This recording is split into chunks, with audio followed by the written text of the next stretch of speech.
நிகழும் மங்களகரகமான குரோதி ஆண்டு 14/5/2024 சப்தமி திதியும் பூச நட்சத்திரமும் உத்தராயணமும் கூடிய சுபயோக சுபதினத்தில், அதாவது ஆங்கிலத்திற்கு 14/5/2024 முதல் 14/6/2024 வரை கூறிய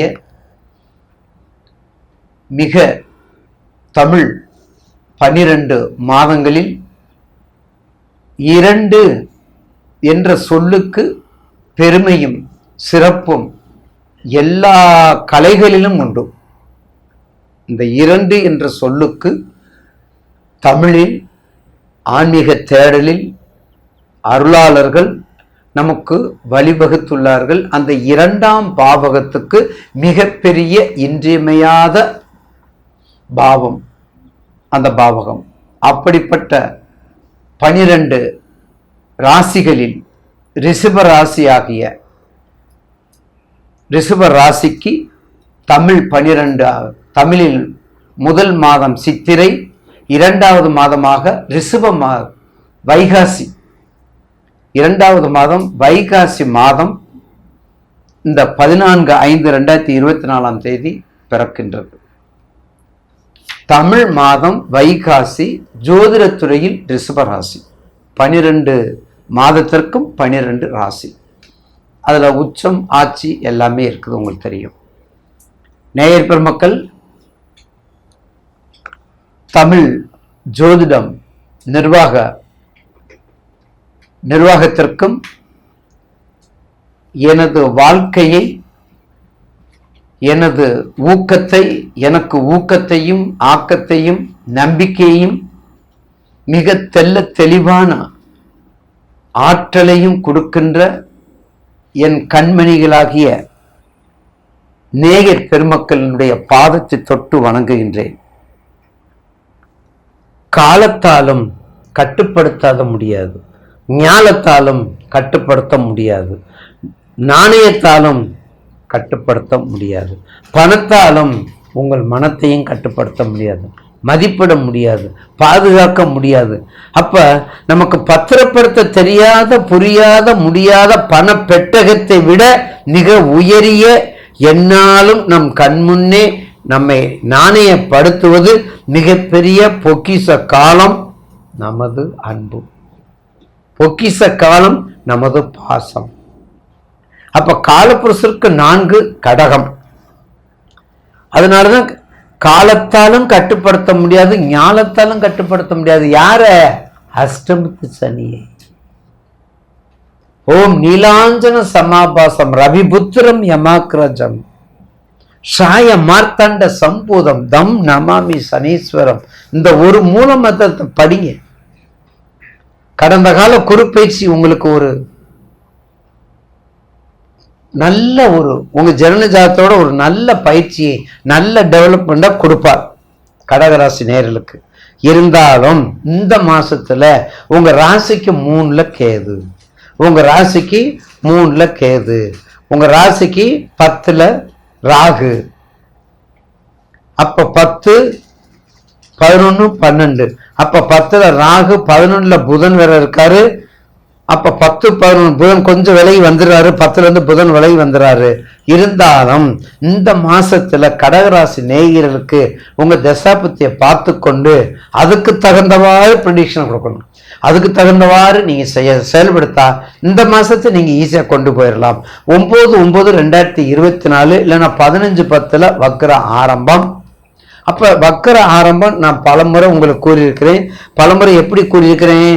கண்டிப்பாக உங்களுக்கு உங்க நட்பு பெற்ற ராசிகளுக்கு வக்ரம் வேலை செய்யாது.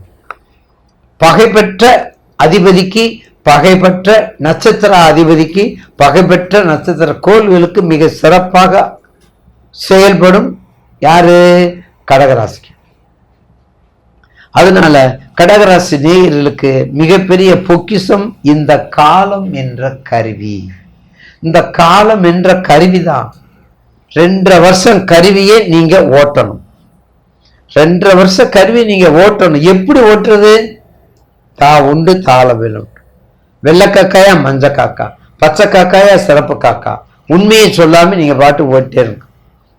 உண்மையே சொல்லாதீங்க.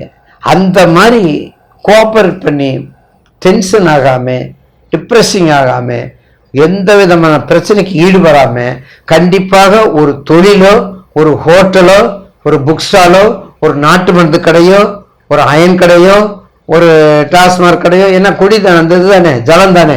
அப்ப எல்லாத்தையும் சொல்லணும்ல. எல்லா காலங்களிலும் நிவர்த்தி பெற்று ஸ்டெடியா இருந்துட்டீங்கன்னா கண்டிப்பாக உங்களுக்கு இந்த கடகராசி நல்ல ஒரு முன்னேற்றத்தை கொடுக்கும். ஏன் உங்களுக்கு ஸ்டெடியா இருக்க சொல்றோம்? சந்திரன் ஆட்சி. அப்ப சந்திரன் ஆட்சி, அப்ப உங்க கடகராசிக்கு 4ல் சந்திரன் இருக்கார். அப்ப கடகராசிக்கு 4ல் சந்திரன் இருக்கும்போது என்ன பண்ணுவாரு? கொஞ்சம் சிரமத்தை கொடுப்பார். 23ல் ஜூன் 23 வரும்போது கொஞ்சம் சிரமத்தை கொடுப்பார். எந்த வகையில சிரமத்தை கொடுப்பார்? காற்று ராசி தானே. அப்ப காற்று ராசியா இருக்கும்போது கண்டிப்பா காற்று ராசில ஜலராசி, ஜலராசி கடகராசி. அப்ப கடகராசிக்கு காற்று ராசி சந்திரன் இருக்காரு. அதான் காற்று ராசியில சந்திரன் இருக்காரு, துலாம்ல இருக்காரு. நிச்சயமாக ஜலராசியும் துலாம் ராசியும் வெளிநாடு போகக்கூடியதுதான். அப்ப வெளிநாடு போகும்போது உங்க தசாபதியை பார்த்துக்கிட்டு அனலைஸ் பண்ணா கண்டிப்பாக நீங்க வெளிநாடு போகலாம். கடகராசி நேயர்களுக்கு வெளிநாடு போகலாம். வெளிநாடு போகலையா? அரிசி வியாபாரம். வெளிநாடு போகலையா? சங்கு வியாபாரம். வெளிநாடு போகலையா? முத்து வியாபாரம். வெளிநாடு போகலையா? மீன் கருவாடு, கடல் சார்ந்த தொழில்கள், கடல் இருக்க தொழில்கள் அத்தனைக்கும் சொந்தக்காரர் கடகராசிக்காரர்கள் தான். அது மட்டுமல்ல, தாய் மேல கவனமாக பார்த்துக்கணும். உங்க மேலையும் சரி தாய் மேலையும் சரி ஈண்டெடுத்த அன்னையை கொஞ்சம் கவனமாக பார்த்து கொள்ளுங்கள் கடகராசினருக்கு. ஏன்னா கடகம்ங்கிறது சந்திரனுடைய நட்சத்திர அதிபதி கடகம். அதே மாதிரி மகரம்ங்கிறது சனீஸ்வரனுடைய அதிபதி. அப்ப கடகம்ங்கிறது பூச நட்சத்திரம், 8வது நட்சத்திரம். இந்த 8வது நட்சத்திரத்தை போய் திருவோணத்துல சேர்க்கக்கூடாது. ஏன் தெரியுமா? ஒன்றும் இருக்காது, அப்படியே இருக்கும், டெவலப்மெண்டே இருக்காது. கவனமா இருக்கணும். அப்படி இருந்தா தான் குழந்தை பாக்கியத்துக்கு அவங்களுக்கு வரும். ஒன்றும் பிரச்சனை இல்லை. அப்ப கடகராசி நேயர்களுக்கு நிச்சயமாக இந்த வைகாசி விசாகம் உங்க ராசிக்கு 12ல் லாபாதிபதியா இருக்காரு. உங்க ராசிக்கு குரு லாபாதிபதியா இருக்காரு. நிச்சயமாக ஒரு நல்ல வெற்றியை கொடுப்பதற்கு என்ன பண்றாரு? வழியை காட்டுவார். கொடுப்பதற்கு நல்ல வழியை, நல்ல சிந்தனையை, நல்ல மனோரஞ்சதை, நல்ல மனோகரனாக, நல்ல ஒரு குடும்பத்துக்கு உரியவனாக காட்டக்கூடியது கடகராசி.